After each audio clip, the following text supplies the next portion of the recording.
Good Tuesday afternoon. Thanks for joining us on KARE 11 News Now. I'm Ken Durdahl.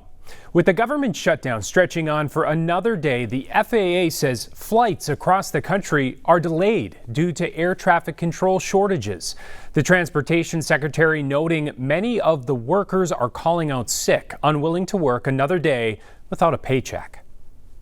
If we see there's issues in the tower that are affecting controllers' ability to effectively control the airspace, we'll reduce the rate and you'll see more delays, or you might see a cancellation. At least a dozen air traffic facilities are bracing for more impacts from the government shutdown. That's according to the FAA. So far, delays have been reported in Washington, D.C., Newark, New Jersey, Chicago, Denver, Phoenix, and Burbank, California. The most dramatic holdup, though, that came from Burbank, where an airport tower had to close down because there were no air traffic controllers to staff it. Today, we're also learning more about the cuts to federal energy grants for Minnesota during the shutdown. Last week, the Department of Energy announced nearly $8 billion in cuts nationwide. Minnesota stands to lose about $600 million in funding for a dozen projects, the largest being a grant to update electrical transmission lines, as well as a program like the American Lung Association's initiative to encourage car sharing.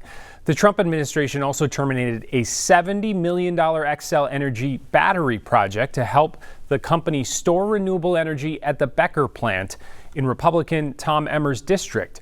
On a press call last week, Emmer said he hadn't talked to the Department of Energy about that decision. The battery project in Becker, why would I be talking to them? I need to be talking to Amy and Tina and Chuck Schumer and telling them knock it off. Now, in an interview, Senator Tina Smith responded by noting that Democrats cannot be held responsible for these cuts. It is the Republican administration that canceled these grants, so I don't know how you could blame Democrats who do not have are not doing any of this.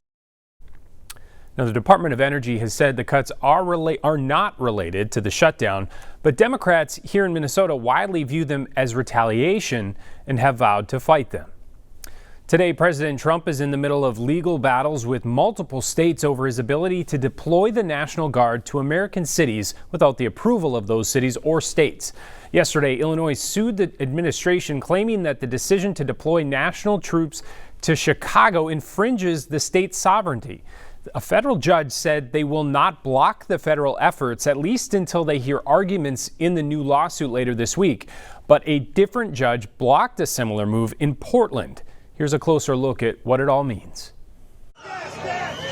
Protests outside ICE facilities in Chicago and Portland in recent days have been described in two very different ways. Portland is burning to the ground. There's no need for military intervention in Oregon. There's no insurrection in Portland. There's no threat to national security. Whether or not you believe the local governors and mayors or the Trump administration, legal scholars say what happens next is most critical. Right now, we're walking on a fine line because there are troops there physically. It's unclear exactly what they're doing. University of Minnesota political science and law professor Tim Johnson says a federal ruling out of California back in September already found that President Trump's use of National Guard troops and Marines in Los Angeles this summer violated the Posse Comitatus Act, which bars the military from participating in civilian law enforcement. The courts have continued to say that this is not something that the administration has the power to do. Johnson says that's why he wasn't surprised to see even a Trump-appointed judge block the administration from sending the Oregon National Guard into Portland this weekend. But he was surprised to see what the response was. So the administration said we will bring in several hundred troops from California, in essence, to get around the decision. The judge responded in a rare emergency hearing hours later and said you will bring in no troops from any states for a minimum of 14 days until we have a hearing. And I believe that hearing is set for October 17th. We are appealing that decision. But while the legal battle plays out, the administration ordered another 400 members of the Texas National Guard to Portland and Chicago, arguing they are needed to protect federal officers and assets, which is what prompted yet another lawsuit in Illinois today. The Trump administration is following a playbook: cause chaos, create fear and confusion, make it seem like peaceful protesters are a mob by firing gas pellets and tear gas canisters at them. Why?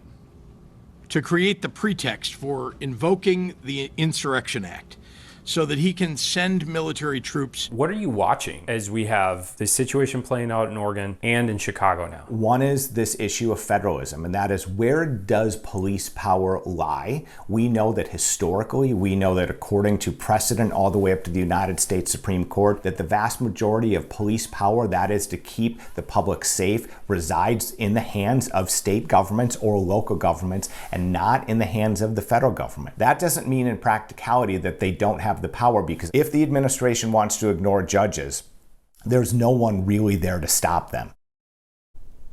Now, speaking of judges, the federal judge that chose not to block the deployment of the Guard to Chicago said she needed more time to review the case and called for a hearing on Thursday of this week. In the meantime, the Texas National Guard is set to arrive in Illinois today. Now, President Trump also said that he could try another tactic, invoking the Insurrection Act, quote, if people were being killed and courts were holding us up, or mayors or governors were holding us up. Now, today marks the second anniversary of the October 7th Hamas attack on Israel. More than 1,200 people were killed in that attack, and around 250 others were taken hostage. In Israel, it's a day of commemorations and mourning as people remember their loved ones. For a long time, I suffered from a survivor's guilt because I was there with my brother and I survived and he didn't.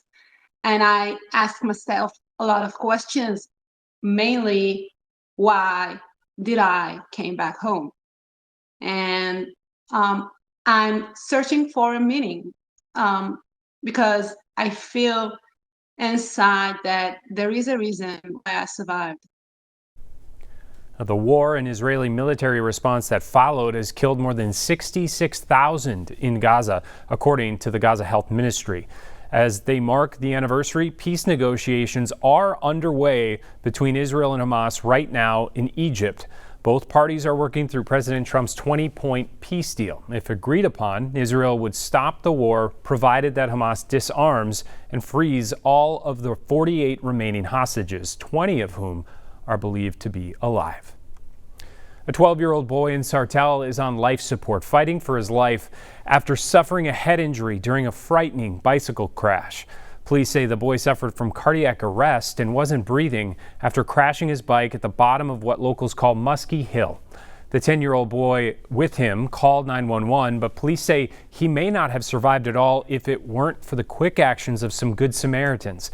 That includes a CPR instructor, a nurse, and another healthcare worker who performed CPR until paramedics arrived. They encourage everyone to get CPR certified. Literally seconds count in these types of incidents. If you have the ability to get training and get trained, I certainly encourage it.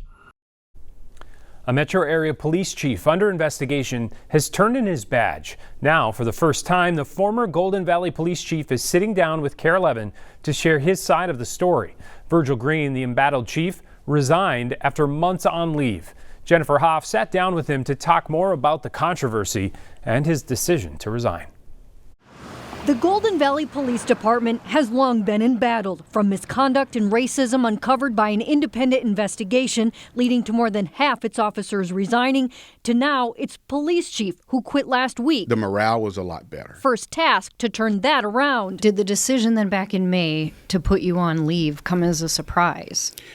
It was definitely a surprise. The city would only say it was reviewing a complaint until new documents Friday show allegations against then Chief Virgil Green for the unauthorized release of body cam video to a television station and undermining an internal investigation. Do you feel like the two examples that the city has given are reason to have put you on leave? No.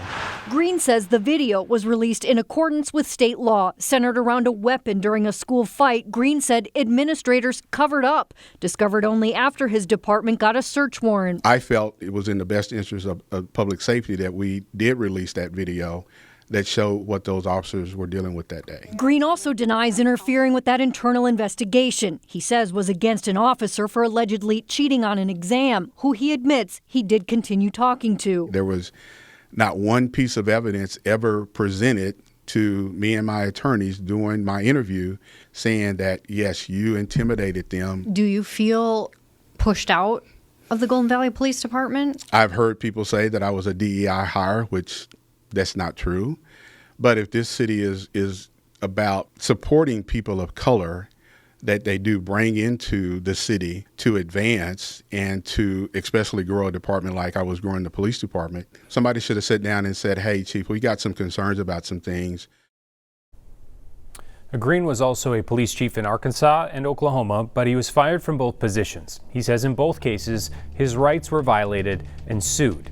Each suit was dismissed, but later his city manager and several city council members were terminated in connection with the cases. Stick with us. More news and weather is coming up after the break.